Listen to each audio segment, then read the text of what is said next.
सहनाववतु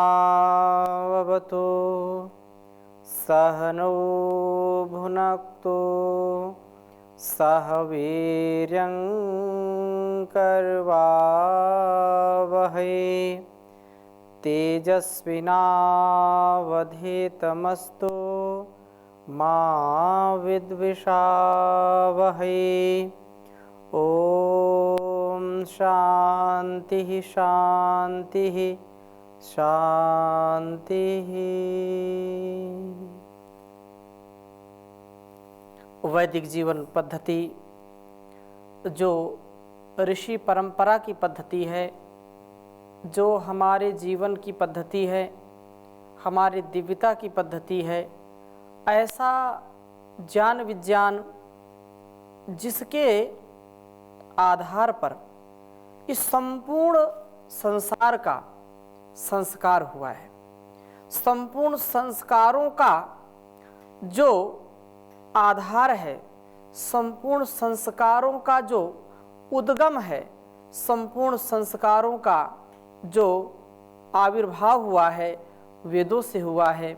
वेद में सब प्रकार की विद्याओं का आधान परमात्मा ने किया है और उस ज्ञान से, उस विज्ञान से हम अपने अंदर वही बीज जब अंकुरित करते हैं तो वही बीज एक वृक्ष के रूप में उत्पन्न होता है और वृक्ष जो अनेक जीव जंतुओं का पालन पोषण करने का सामर्थ्य रखता है।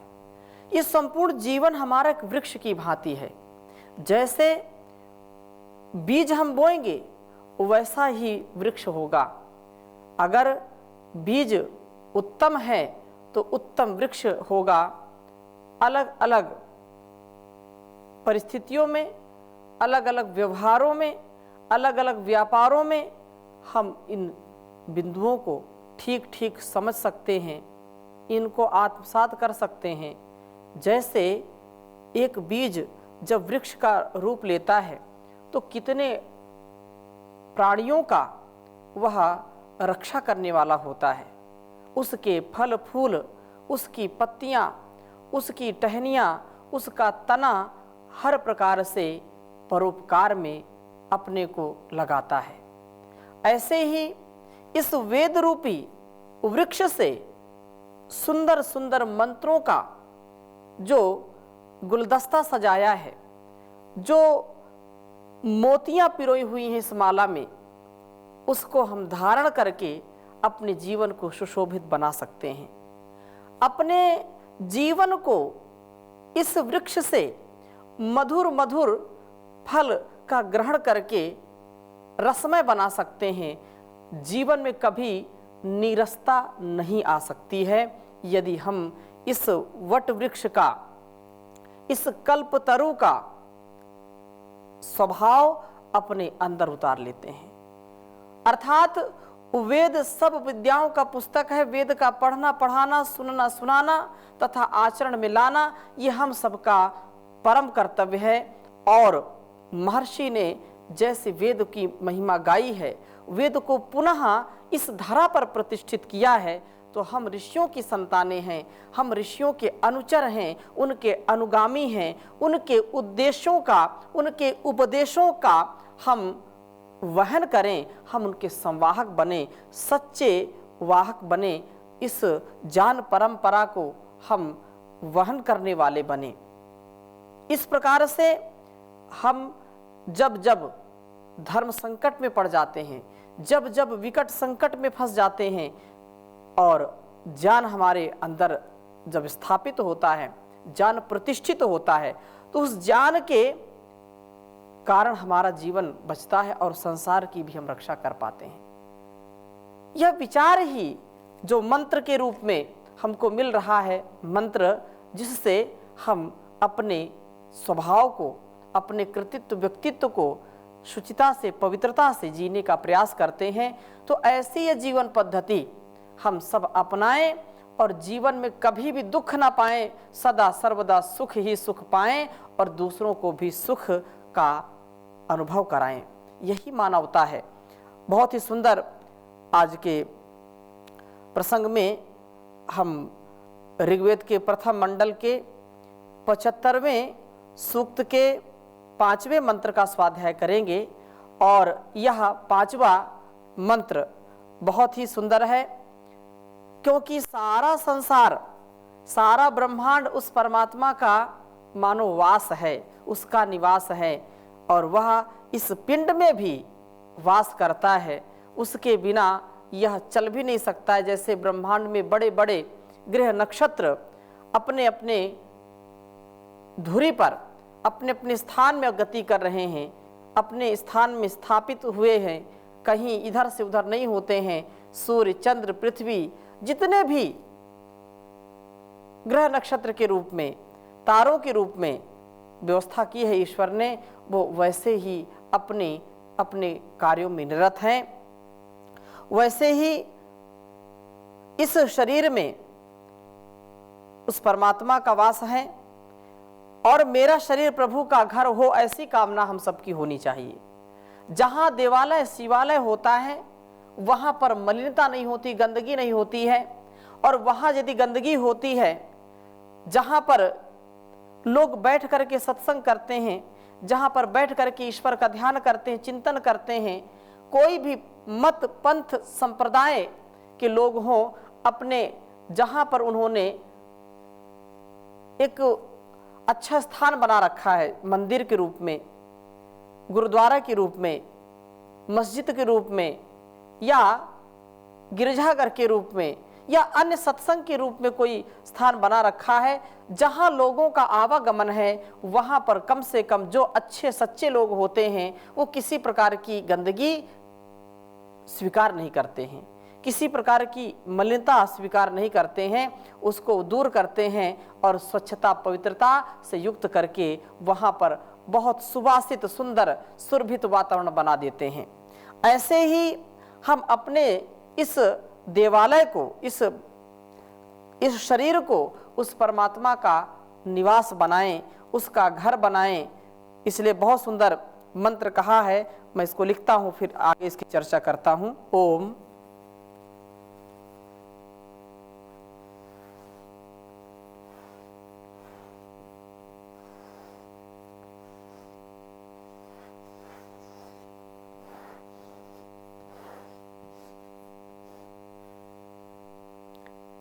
यजानु मित्रा वरुणा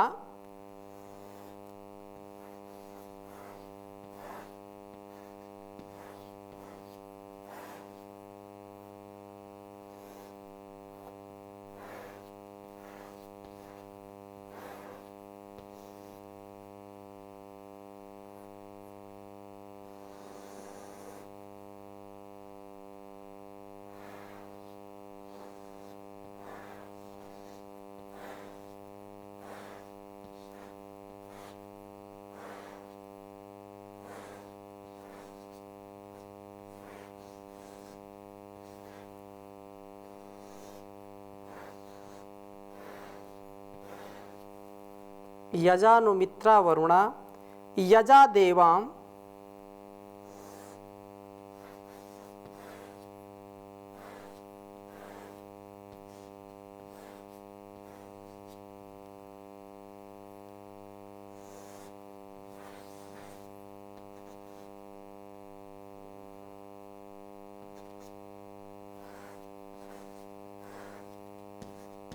यजा देवा ऋतम बृहत्।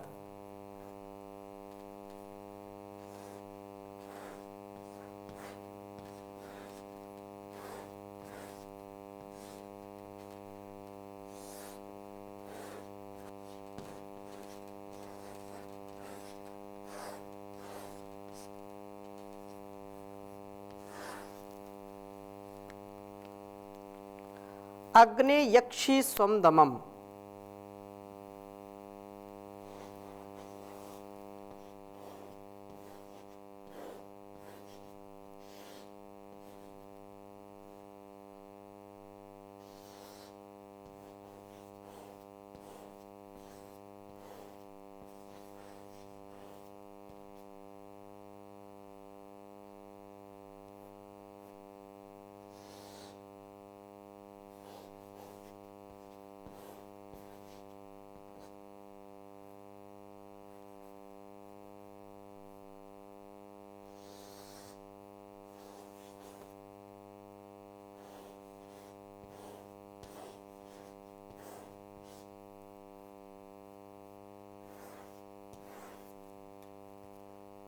बहुत अच्छी बात कही है।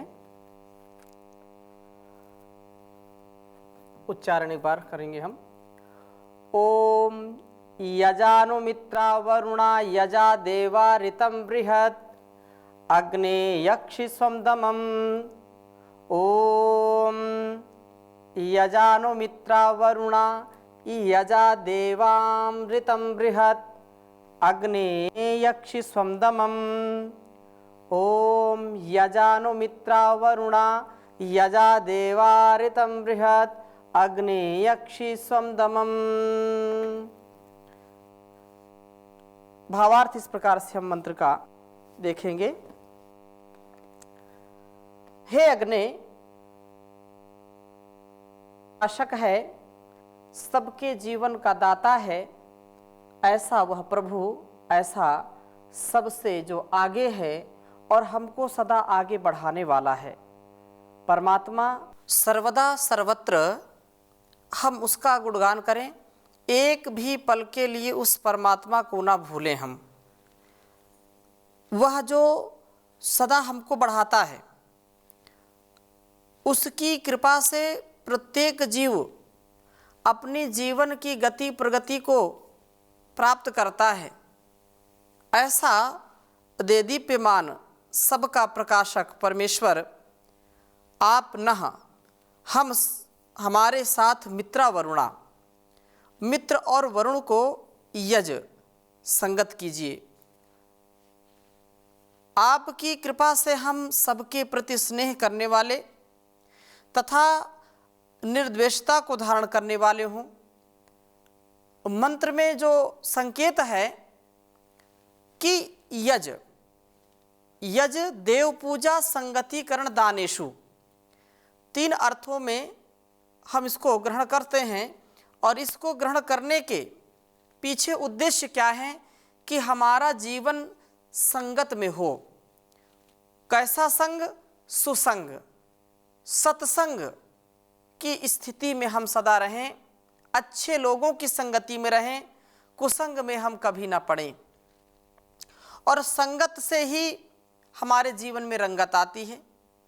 जैसी संगत हम करेंगे वैसा स्वभाव हो जाता है, जैसा संग करेंगे वैसा रंग हमारे ऊपर चढ़ता है।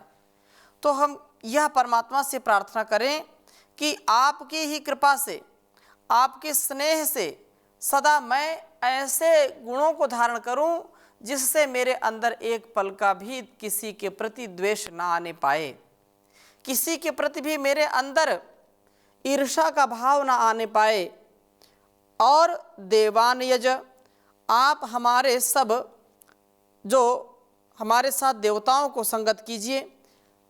आपकी कृपा से हम में दिव्य भावनाओं की वृद्धि हो, हम कभी भी न्यूनता को प्राप्त न करें, हम दिव्यता को प्राप्त करें। और बृहत ऋतम, इस प्रकार सब प्रकार की वृद्धियों के कारणभूत ऋत का आप हमारे साथ मेल कीजिए। हम आपके विशेष कृपा से अपने जीवन में इस ऋत का पालन करने वाले बने। हे प्रभो, हे अग्नि, हे प्रकाशक, इस प्रकार से मित्र वरुण देव का वृहत अर्थात ऋत का संपर्क होने पर हमारा जीवन बड़ा प्रशस्त बन जाएगा। हमारे जीवन की जो समस्याएं हैं, हमारे जीवन में जो कलुषित भावनाएं हैं, हमारे जीवन में जो विषमताएं हैं, उन विषमताओं को, उन कलमश वृत्तियों को, उन समस्याओं को आप एक क्षण में, एक पल में विदीर्ण कर सकते हैं, उनको नष्ट कर सकते हैं। वह सामर्थ्य मेरे अंदर प्राप्त कराइए। मैं इन दुर्गुणों को, दुर्व्यसनों को, दुर्व्यवहारों को नष्ट करने में सफल होऊं। आप सदा मेरी वृद्धि कीजिए, कभी भी मेरा क्षय ना हो। मैं अक्षय ऊर्जा का भंडार बना रहूं, अक्षय शक्ति संपन्नता को प्राप्त करूं। स्वमदमम, आप हमारे घर के साथ यक्षी संगत हो, हमारा यह शरीर आपका निवास स्थान हो, हम सबका आतिथ्य करने वाले हों, किसी भी प्रकार से हम किसी का अनादर न करने वाले बने। ये भी बड़ी प्रभु की कृपा होती है, जो अपने जीवन में, अपने वाणी और व्यवहार में सदा दूसरों का मान रखते हैं, सदा दूसरों का आदर करते हैं, वही सदा आदर पाते हैं। और यह प्रभु की कृपा के बिना हो नहीं सकता। बहुत ऐसे लोग होते हैं कि वे चाहते हैं कि मैं उदार बनूं, वो चाहते हैं कि जैसे लोग दूसरों को प्रेम करते हैं, स्नेह करते हैं, करुणा से परिपूर्ण होते हैं, और लोग उनको भी वैसा ही मान करके, वैसा जान करके उनसे भी अति प्रीति रखते हैं, अनुराग रखते हैं। मेरे साथ ऐसा क्यों नहीं होता? चाहते तो सब हैं, परंतु सबके साथ ये होता नहीं। उसका क्या कारण है? उसका कारण ये है कि हम अपने संस्कारों पर ध्यान न दे करके बाहर के जो व्यवहार हैं, भौतिक जो सुख जिसको हम मानते हैं, उसी में अपने को ज़्यादा लगा करके रखते हैं। दूसरी बात यह है कि जन्म जन्मांतरों के जो कर्म हैं, जो कर्माशय से हमको प्राप्त हुआ फल है, जो विपाक के रूप में हम भोग रहे होते हैं, या तो पुण्य के रूप में, या तो पाप के रूप में, या तो सुख के रूप में, या तो दुख के रूप में, तो उस स्थिति में भी हमारा विवेक काम नहीं करता है, और हम क्षणिक विचार भी करते हैं कि ऐसा बन जाएं, तो बन नहीं पाते हैं। परंतु यह बिल्कुल बात सत्य है, प्रार्थना में बहुत बड़ी शक्ति होती है। हम कैसे भी हों, और यदि परमात्मा के प्रति कृतज्ञ होकर के शांत एकांत में उस प्रभु को पुकारते हैं, उसकी रक्षा की हम कामना करते हैं, अर्थात उसको अपनी रक्षा के लिए हम पुकारते हैं कि त्राहि माम पाहि माम, मेरी रक्षा करें। हे प्रभु, आपने जीवन दिया है, जगत दिया है, तो मेरा स्वभाव, मेरे संस्कार भी उत्तम बने। ये प्रार्थना यहाँ से हम वेद मंत्र के माध्यम से समझने का प्रयास कर रहे हैं। प्रभु कृपा से हम मित्रता, निर्द्वेषता, दिव्य गुण, ऋतु को धारण करके अपने जीवन को दिव्य बना करके इस शरीर को प्रभु का गृह बना पाएं, ऐसी कामना है। और इन केवल शब्दों में नहीं, शब्दों में तो केवल हमको ये बात समझ में आती है कि हाँ ऐसा कह रहे हैं, ऐसा हो रहा है, लेकिन उसका अनुभव जब हम करते हैं तो वो शब्दातीत हो जाती हैं चीज़ें। उनको हम जब अनुभव अपने जीवन में करेंगे, अपने भावों को संप्रेषित करके वैसा आंतरिक आनंद प्राप्त करेंगे, तो इसका विशेष लाभ मिलता है। तो इस प्रकार से हम उस परम पिता परमेश्वर का, जो हमारी हर प्रकार से रक्षा करता है, जो अत्यंत हमारी उन्नति चाहता है, हमको हर पल, ऐसा कोई संसार में यंत्र नहीं है, ऐसा कोई व्यक्ति नहीं है जो हमको छोटी छोटी बातों के लिए भी समझाता हो। मित्र, माता पिता, गुरु, आचार्य, पति पत्नी जो एक घनिष्ठ संबंध में रहते हैं, तो भी वो हर पल हमको देख नहीं सकते, हर पल हमको सुन नहीं सकते, हर पल हमारी भावनाओं को नहीं देख सकते हैं, ना समझ सकते हैं, लेकिन वो सबसे बड़ा जो गुरु है, जो सबसे बड़ा पिताओं का भी पिता है, वो परम पिता है, माताओं की भी जो माता है, जगत जननी माँ, वो हमको हर पल अंदर से भी देख रही होती है और बाहर से भी देख रही होती है।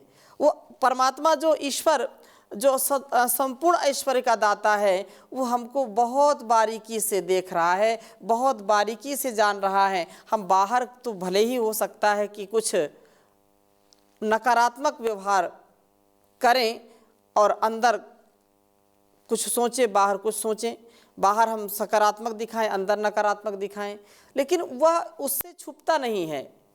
वो देवताओं का भी देवता है, वो परम देवता है। तो अपने हम गति को अपनी सदगति में बदलने के लिए, अपनी प्रगति को जो है और दिव्यता से आगे बढ़ाने के लिए हम एक एक पल पल उस परमात्मा से संपर्क बना करके रखें।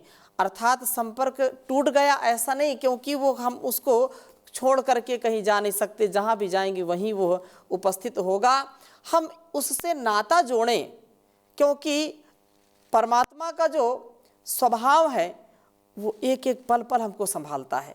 हमारे अंदर यदि पाप की प्रवृत्ति उत्पन्न हो रही है, विचार ऐसे आ रहे हैं, तो अंदर ही उनको शांत करने का सामर्थ्य केवल परमपिता परमेश्वर का है।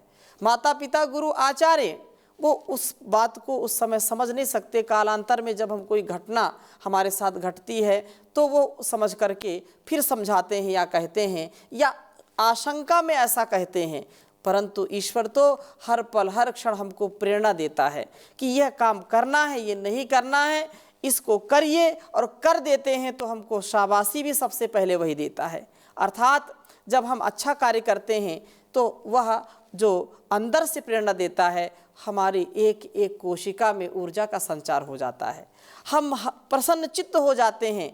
हम भले ही भूख से पीड़ित हों, अपनी थाली यदि किसी भूखे को, निर्धन को हमने दे दी है, तो हम इतने ऊर्जा से भरपूर हो जाते हैं कि नहीं, मैंने आज कुछ अच्छा काम किया।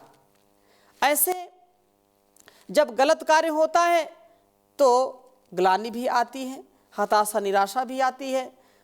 इन परिस्थितियों में हम ईश्वर को कभी भूले नहीं, क्योंकि वही हमारे साथ है, दुख में भी हमारे साथ है, सुख में भी हमारे साथ है। चाहे कितनी भी उन्नति हो जाए तो भी हमारे साथ है, कितनी भी अवनति हो जाए तो भी हमारे साथ है।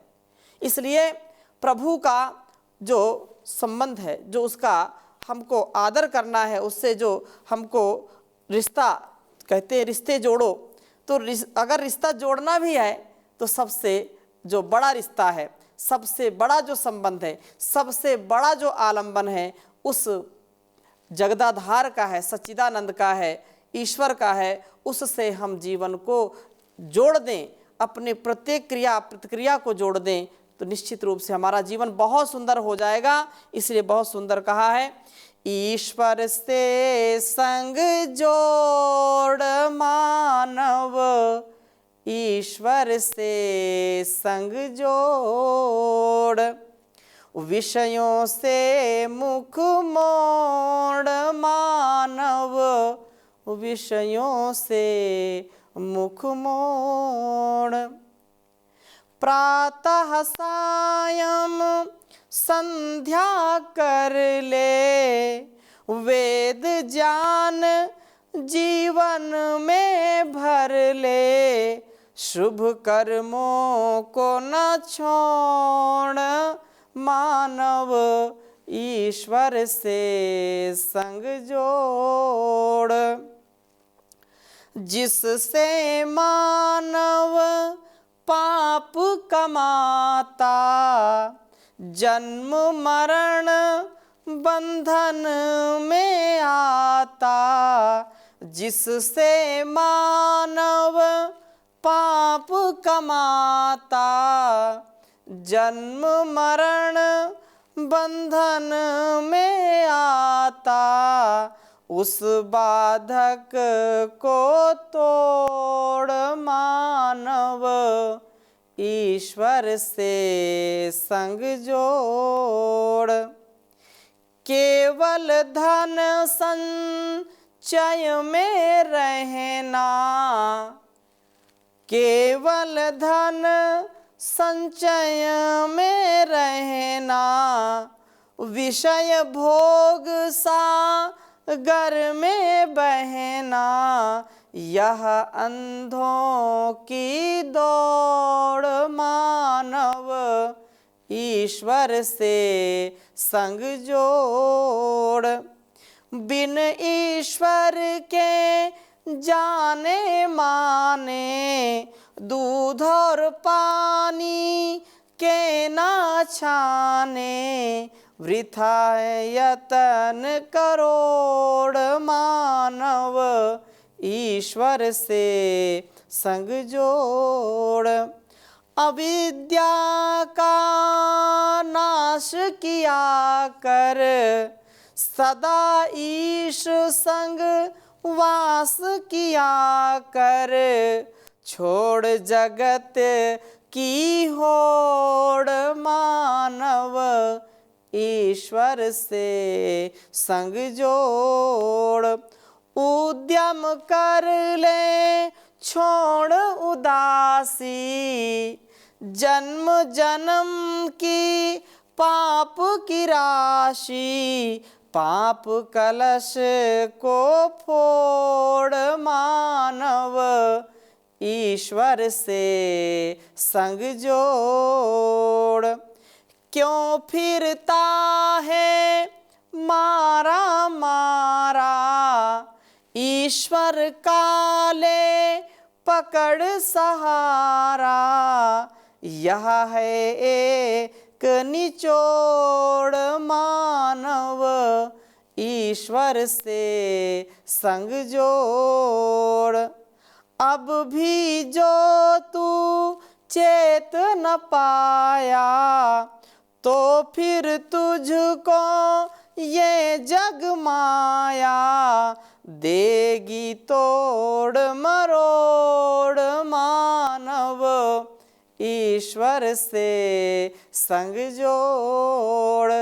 विषयों से मुख मोड़ मानव, ईश्वर से संग जोड़।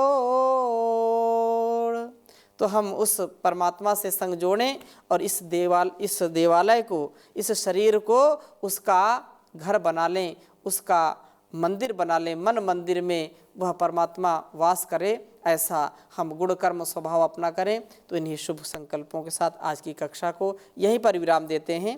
ओम शांति शांति शांति।